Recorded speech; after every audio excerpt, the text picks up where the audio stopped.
Hi loves! Welcome to today's studio session, and this time I am sketching a stack of bright macarons. In this video, I'll show you all the coloring process from start to finish and share some of my thoughts about my approach.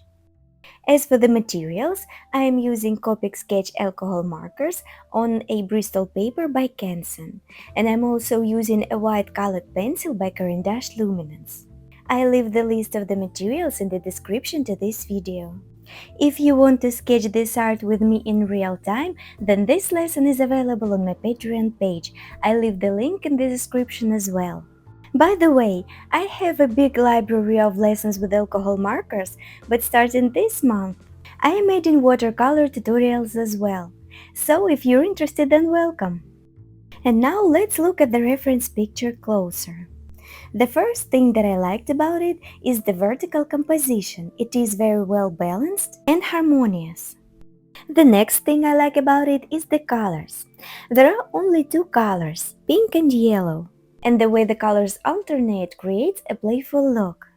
And one more thing I was curious about in this reference picture is the textures.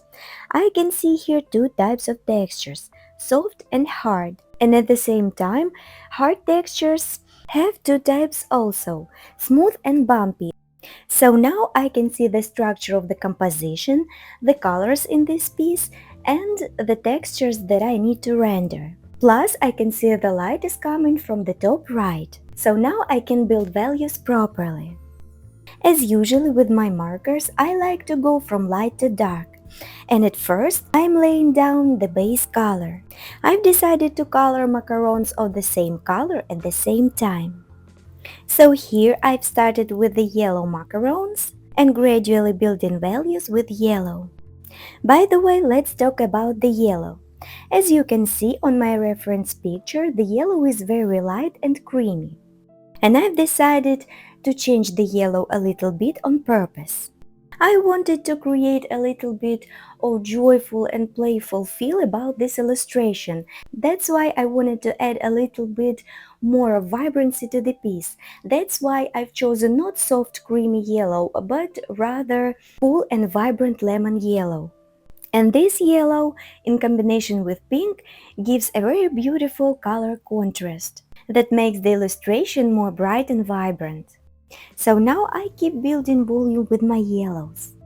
I like the fact that the filling has the same color as the shells of the macarons. As I've already said, macarons have three types of textures. The first one is the soft filling. The filling here is mostly in the shadow. That's why I am making it darker and a little bit less vibrant. Because of the lack of light, we cannot see those glossy textures and highlights. But in this illustration we still have a little bit of texture, for example at the top macaron. And also we can show the depth between the shells where the filling is located with the deep and rich colors. So the filling is the soft type of texture, and we also have two types of hard texture. The first one is smooth on the shells, and the second one is bumpy on the edges of the shell as well. The hard and smooth texture is pretty easy to color. You just make the basic soft gradients and color according to the values.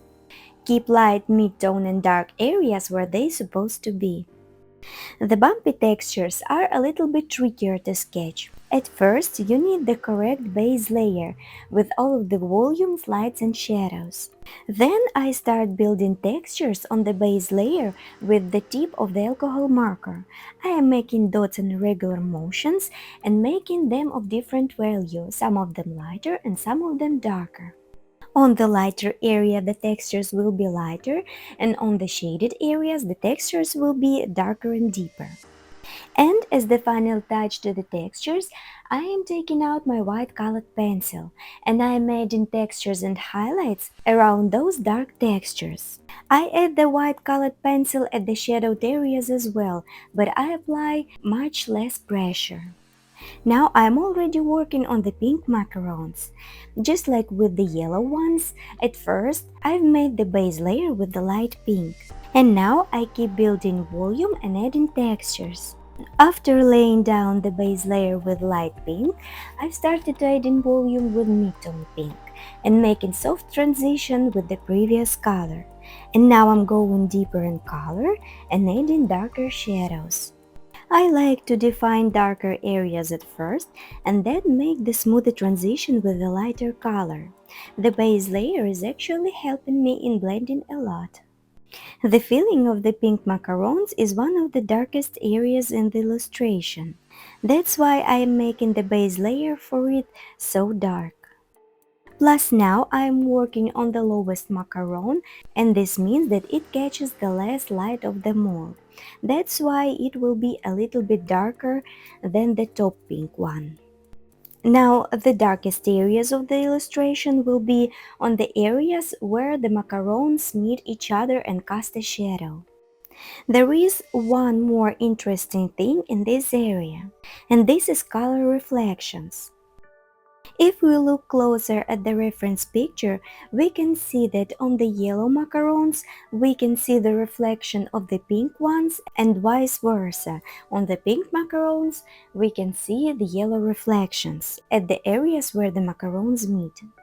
I like the fact that alcohol markers are transparent or semi-transparent medium, which means I can glaze one color over another. And this is exactly what I did here to show that color reflection.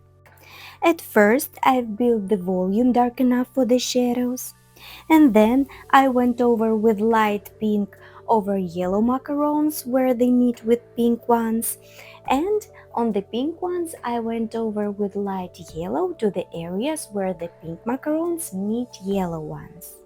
I hope this makes sense and you understand what I'm saying. Now let's talk about building values a little bit. As I've already said, the light is coming from the top right, which means the darkest areas should be at the bottom left. But here I can see this is probably a photo taken in the studio, that's why here might be several light sources. But the strongest one is definitely on the top right. This little observation helps me to understand that I won't be darkening my left areas too much. The whole composition is softly lit and my darkest areas will be on the areas of the cast shadows, where the objects meet each other. So with this logic, my lightest areas are supposed to be on the top right, the left area is supposed to be slightly darker, and the deepest tones are between the macarons and in the filling of some macarons. And one more thing about values. On the highlighted areas, the colors tend to be more bright and vibrant. And in order for the viewer to read the shadow, the colors should be not only darker, but also a little bit muted and less vibrant. As the color palette of this illustration is quite limited, I didn't want to add a lot of colors of yellow and pink, and I decided to go a different path.